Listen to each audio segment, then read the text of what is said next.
16ാം കേരള നിയമസഭ പ്രതീക്ഷകളും പ്രത്യാശകളും എന്ന വിഷയത്തിൽ ജിദ്ദയിൽ രാഷ്ട്രീയ സംവാദം സംഘടിപ്പിച്ചു. ജിദ്ദയിലെ പ്രമുഖ രാഷ്ട്രീയ സംഘടനകളിലെ മുൻനിര നേതാക്കൾ പങ്കെടുത്ത് തങ്ങളുടെ വീക്ഷണങ്ങളും ആശയങ്ങളും അവതരിപ്പിച്ചു. കഴിഞ്ഞ 10 വർഷങ്ങളിലായി പിണറായി സർക്കാരിന്റെ പ്രവർത്തനങ്ങളെ വിലയിരുത്തുന്ന തരത്തിലായിരുന്നു സംവാദം നടന്നത്.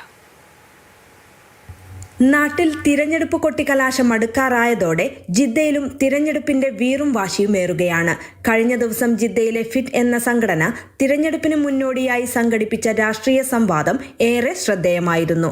ജിദ്ദയിലെ പ്രമുഖ രാഷ്ട്രീയ സംഘടനകളിലെ മുൻനിര നേതാക്കൾ പങ്കെടുത്ത പരിപാടി പിണറായി സർക്കാരിനെ കുറിച്ചുള്ള പ്രവാസികളുടെ വിലയിരുത്തലായി. പരിപാടിയിൽ പങ്കെടുത്തവർക്ക് വിവിധ നേതാക്കളോട് നേരിട്ട് ചോദ്യങ്ങൾ ചോദിക്കാൻ അവസരം ലഭിച്ചു. നാട്ടിലെ തിരഞ്ഞെടുപ്പ് ചൂടിനെ അനുസ്മരിപ്പിക്കുന്ന രീതിയിൽ ആരോഗ്യകരമായ ചർച്ചയായിരുന്നു പരിപാടിയുടെ പ്രത്യേകത. CK റസാഖ് മാസ്റ്റർ ഉദ്ഘാടനം ചെയ്തു. ഇസ്ഹാഖ് പൂണ്ടോളി വിഷയാവതരണം നടത്തി. OICCയുടെ ഹക്കീം പാറക്കൽ, നവോദയയുടെ ഷിബു തിരുവനന്തപുരം, പ്രവാസി വെൽഫെയർ പ്രതിനിധി ബഷീർ ചുള്ളിയൻ, പൗരാവലിയെ പ്രതിനിധീകരിച്ച് കബീർ കൊണ്ടോട്ടി എന്നിവർ ചർച്ചയിൽ പങ്കെടുത്തു. അബു കട്ടുപാറ മോഡറേറ്ററായിരുന്നു. നൌഫൽ ഉള്ളാടൻ സമാപന പ്രസംഗം നടത്തി.